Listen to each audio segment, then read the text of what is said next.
السلام علیکم ورحمۃ اللہ وبرکاتہ. رب اشرح لی صدری ویسر لی امری واحلل عقدۃ من لسانی یفقہوا قولی. ربی زدنی علما ربی زدنی علما ربی زدنی علما. اللہم فقہنا فی الدین. اللہم انی اسألک علما نافعا وعملا متقبلا ورزقا طیبا. اللہم ثبتنا عند الموت بلا الہ الا اللہ. اے ہمارے اللہ ہمیں ہماری موت پر کلمہ لا الہ الا اللہ پر ثابت قدم رکھنا. آمین اللہم آمین. اللہم اجعلنی احبک بقلبی کلہ وارضیک بجہد کلہ. اے اللہ مجھے ایسا بنا دے کہ میں اپنے پورے دل سے تجھ سے محبت کروں اور اپنی ساری کی ساری کوششیں تجھے راضی کرنے میں لگا دوں. آمین اللہم آمین. آج ہمارا سیشن 11 ہے انشاءاللہ تعالی. سورہ الفاتحہ کو سمجھنے کی کوشش کر رہے ہیں ہم. آپ سب کا بہت بہت شکریہ. آپ لوگ کا ساتھ ابھی تک میرے ساتھ ہے. اللہ سبحانہ تعالیٰ آپ کو اس کا بہترین اجر عظیم عطا فرمائے دنیا میں بھی اور آخرت میں بھی انشاءاللہ. آج ہم جو پڑھیں گے ہم انعام یافتہ لوگوں کی بات کریں گے کہ انعام یافتہ لوگ کون ہیں. آج ہم انعام یافتہ لوگوں کے بارے میں جو پڑھنے جا رہے ہیں یا پڑھیں گے. اگر آپ چاہتے ہیں کہ آپ بھی انعام یافتہ لوگوں میں سے ہوں تو آج کا جو لیسن جو ہے سیشن جو ہے اس کو غور سے سنیں. قرآن کی سب سے خوبصورت آیت آپ کہہ سکتے ہیں کہ انعام یافتہ لوگوں کے حوالے سے جو ہمارے سامنے آتی ہے وہ سورہ النحل آیت 121 ہے. اعوذ باللہ من الشیطان الرجیم. بسم اللہ الرحمن الرحیم. شاکرا لانعمہ اجتباہ وہداہ الی صراط مستقیم. کہ شکر ادا کرنے والا اور اللہ کی نعمتوں کا منتخب کر لیا تھا اسے اللہ نے اور ڈال دیا تھا اس سے سیدھی راہ پر. کہ اللہ تعالیٰ نے ان کو منتخب کر لیا تھا. حضرت ابراہیم علیہ السلام کا ذکر یہاں پہ آ رہا ہے اور یہاں پر بتا دیا گیا کہ انعام یافتہ لوگ کیسے ہوتے ہیں. اگر آپ چاہتے ہیں کہ آپ بھی انعام یافتہ لوگوں میں ہوں, اللہ کی نعمتیں آپ پر بھی نازل ہوں, اللہ کا انعام ہم پر بھی نازل ہو, تو ہمیں کرنا کیا ہوگا؟ ہمیں بھی وہی کرنا ہوگا جو کہ ابراہیم علیہ السلام نے کر کے دکھایا.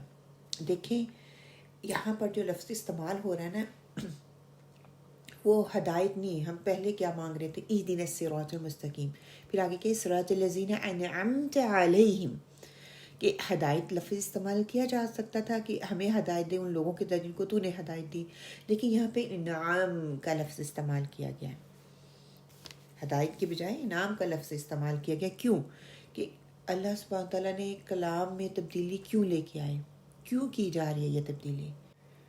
یہ تبدیلی اس لیے دیکھیے اگر یہاں پہ لفظ یہ ہوتا ہے صراط الذین ہدیتہم کی بجائے صراط الذین انعمت علیہم کا لفظ استعمال کیا جا رہا ہے, کہ اس میں کیا فرق اس سے پڑتا ہے؟ ہدایت تو اللہ تعالیٰ سے مانگنے سے ہی ملتی ہے نا. ہدایت مانگیں گے تو ملے گی. لیکن یہاں پہ جو بات کی جا رہی ہے کہ جب اللہ سبحانہ وتعالیٰ نے انعام کا لفظ استعمال کر دیا, اب پتہ یہ چلا کہ اصل ہدایت صرف وہی فالو کر سکتا ہے جس کو آخر میں اللہ کی طرف سے مدد آئے گی.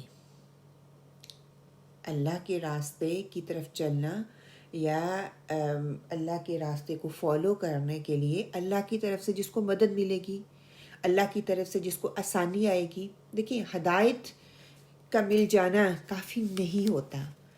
ہم ہدایت مانگ لیتے ہیں, ہدایت مل بھی جاتی ہے. اللہ کی طرف سے اس ہدایت پر قائم رہنا, اس میں آسانی کا آ جانا, وہ بہت ضروری پہلو ہے.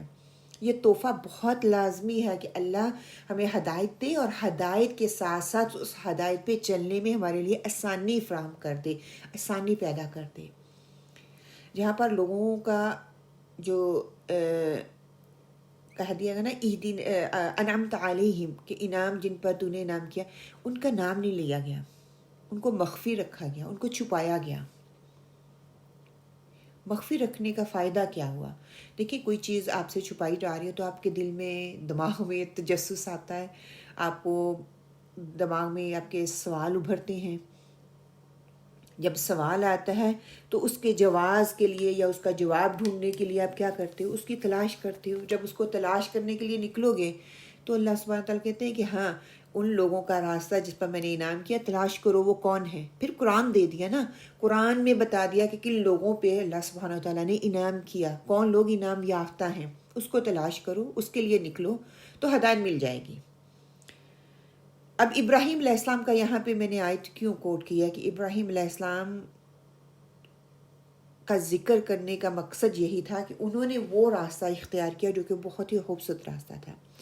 اب یہاں پہ اگر ہم کہہ رہے ہیں کہ اہدنا الصراط المستقیم صراط الذین انعمت علیہم، کہ اے اللہ تعالیٰ سے مانگ تو ہدایت رہے ہیں، اور یہ اتنا خوبصورت راستہ ہے اور خوبصورت طریقہ ہے اللہ تعالیٰ سے ہدایت اور انعام مانگنے کا،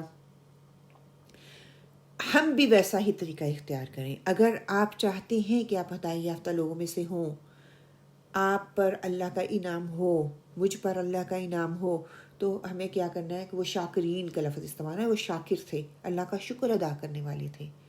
شکر کی بہترین مثال کیا دی تھی کہ میں نے پہلے بھی آپ لوگوں کو بتایا تھا نا کہ شکر کسے کہتے ہیں؟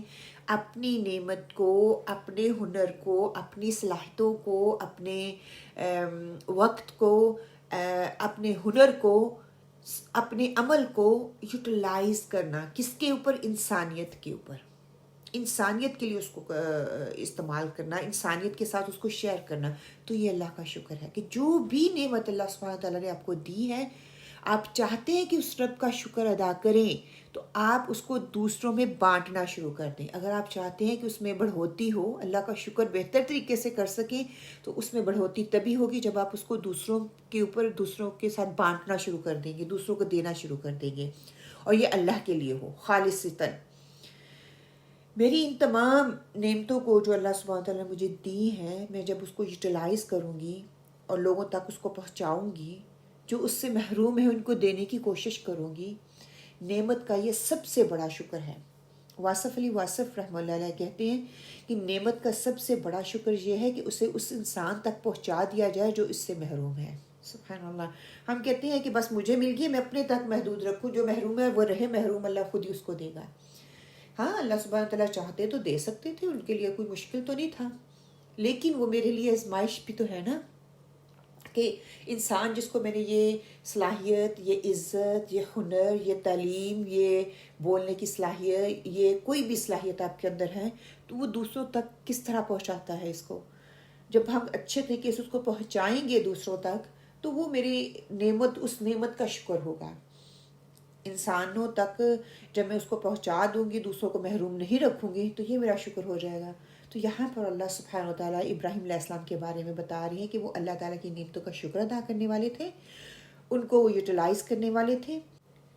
آپ کے پاس جو بھی چیز ہے، وہ مال ہے، وہ صلاحیتیں ہیں، وہ علم ہے، وہ ہنر ہے، ان کو دوسروں میں تقسیم کرنا شروع کر دیں، بلا تخصیص کہ وہ مسلمان ہے، وہ ہندو ہے، وہ نان مسلم ہے، وہ کافر ہے، مشرک ہے، وہ یہودی ہے، کوئی تخصیص نہ رکھے، بس ان کو انسانیت پر تقسیم کرنا شروع کر دیں. جیسے ابراہیم علیہ السلام کو تقویم کا لیول کیسے ملا کہ ان کی تقویم کے لیول پر ان کی نعمتوں نے ان کو پہنچایا. اسی طرح اگر میں اپنی نعمتوں کو یا آپ اپنی نعمتوں کو اسی لیول پر دوسروں میں تقسیم کرنا شروع کر دیں گے نا، تو انشاءاللہ ہماری نعمتیں بھی ہمیں تقویم کے لیول تک لے جانے میں مددگار ثابت ہوں گی. شرط یہ ہے کہ اسے اس لیول کی تقسیم کی جائے جس لیول پہ ابراہیم علیہ السلام نے کی، خالصتاً ہو کر، خالص اللہ سبحانہ و تعالیٰ کے لیے. سب سے پہلے اگر انعام یافتہ لوگوں میں سے ہونا چاہتے ہیں تو سب سے پہلی بات یہ ہوگی کہ ہمارے اندر جو آنی چاہیے وہ شکر گزاری ہے. دوسری آیت جو آپ کے سامنے رکھوں گی وہ ہے سورہ النساء 69 انشاءاللہ. بسم اللہ الرحمن الرحیم.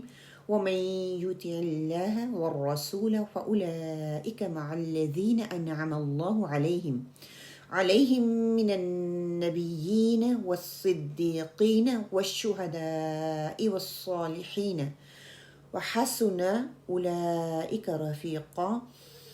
اور جس نے اطاعت کی اللہ کی اور رسول کی، سو یہی ہیں جو ہوں گے ساتھ ان لوگوں کے انعام کیا ہے اللہ نے ان پر، یعنی کہ انبیاء، صدیقین، شہداء اور صالحین، اور بہت اچھے ہیں یہ لوگ بطور رفیق کے. تو یہاں پہ اللہ سبحانہ و تعالیٰ جو ہمیں کرائٹیریا دے رہے ہیں قرآن میں، اللہ اور اللہ کی رسول کو جو ماننے کا مطلب ہے کہ قرآن کو ایمان سمجھیں، قرآن میں جو بتایا جا رہا ہے اس کو ایمان سمجھیں، قرآن کو حتمی فیصلہ کرنے کی سب سے بڑی اوتھینٹسٹی یا اتھارٹی مان لیں، اسی سے سارے فیصلے کریں. یہ ہے اطاعت. ہم نے اطاعت اور اتباع کا فرق رمضان کے سیشن میں بہت اچھے طریقے سے اس کو جاننے کی کوشش کی تھی کہ اطاعت کیا ہوتا ہے اور اتباع کیا ہوتا ہے. اطاعت ہوتا ہے پیروی کرنا، اور اتباع ہوتا ہے ایز اٹ از. کوئی چیز جو کرتا ہے، جیسے آپ صلی اللہ علیہ وسلم کی اتباع ہم کرتے ہیں تو جیسے انہوں نے کیا ویسے ہی کرنا ہے، اس میں کوئی فرق نہ کرنا. اس میں مثالیں میں نے کافی آپ کو دی تھی، جیسے صحابی تھے، انہوں نے آپ صلی اللہ علیہ وسلم کو ایک دفعہ دیکھا، آپ کا اوپر والا بٹن کھلا ہوا تھا، تو صحابی نے ہمیشہ ساری زندگی، یہ اتباع ہے کہ ویسے ہی اپنا اوپر والا بٹن کھول کے رکھا آپ صلی اللہ علیہ وسلم کی محبت اور اتباع میں. کہ یہ جو قرآن کی خوبصورتی ہے نا چھوٹی چھوٹی چیزوں میں، یہ سبحان اللہ یہ قرآن ہی کا اعجاز ہے جو ہمیں جب سمجھ آنا شروع ہو جاتا ہے تو اس کی ایک علیحدہ ہی مقام حاصل ہو جاتا ہے انسان کو. تیسری آیت جو آپ کے سامنے میں رکھوں گی وہ یہ ہے کہ موسیٰ، اس کا ترجمہ رکھ دیتی ہوں. موسیٰ نے کہا اے میری قوم، یاد کرو اس نعمت کو جو اللہ نے تم پر کی اور تم کو نجات دی فرعون سے. تو یہاں پہ بھی انعام نعمت کا ذکر ہوا فرعون سے، کہ اگر آپ چاہتے ہیں کہ اللہ سبحانہ تعالیٰ آپ پر انعام کی کریں یا اللہ کا انعام ہم پہ ہو، تو اپنے اندر جھانکیں، اپنے اندر دیکھیں کہ ہمیں فرعون کی خصلوں سے نجات مل چکی ہے. کہیں میرے اندر تو وہ خصلتیں نہیں پائی جاتی جو فرعون کے اندر تھیں. معاشرے کے اندر فرعونیت تو نہیں پل رہی، کہیں ہم فرعونیت کے محکوم تو نہیں ہیں.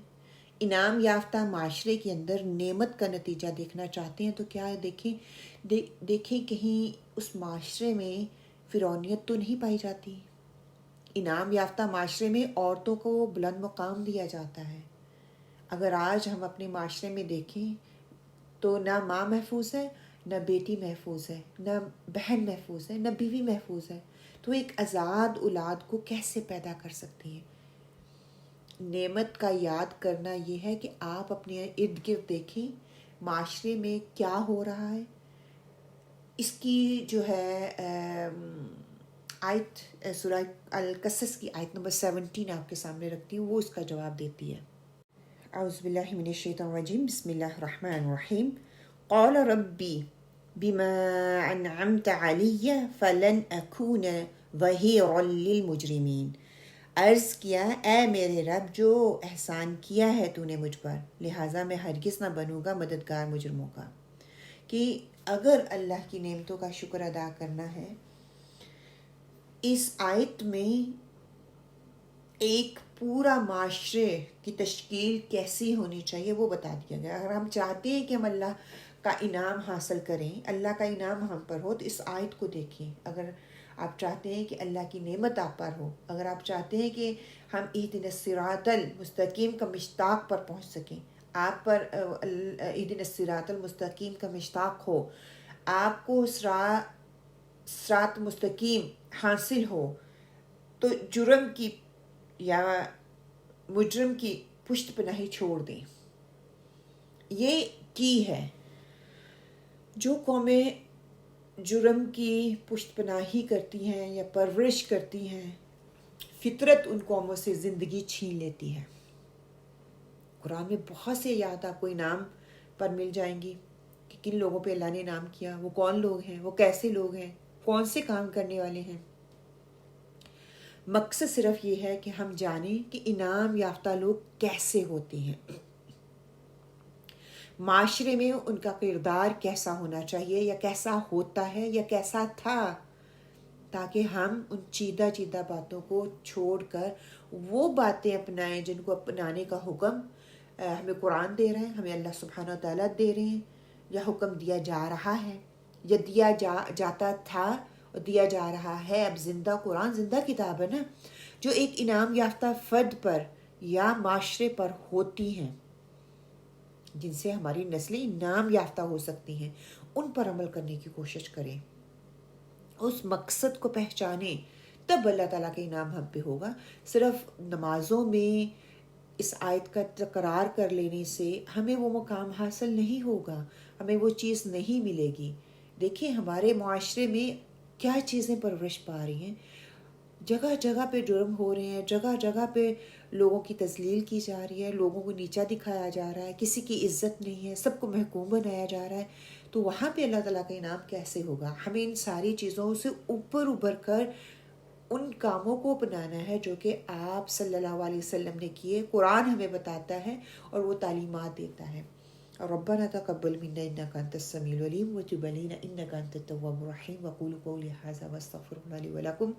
اللہ سبحانہ و تعالیٰ ہمیں قرآن سے بہترین لینے والوں میں شامل کریں، اور عمل کو ان چیزوں کو جو ہم سیکھ رہے ہیں اس کو ہمیں اپنے عمل میں اپنانے کی توفیق عطا فرمائے، اس میں ہمیں استقامت عطا فرمائے۔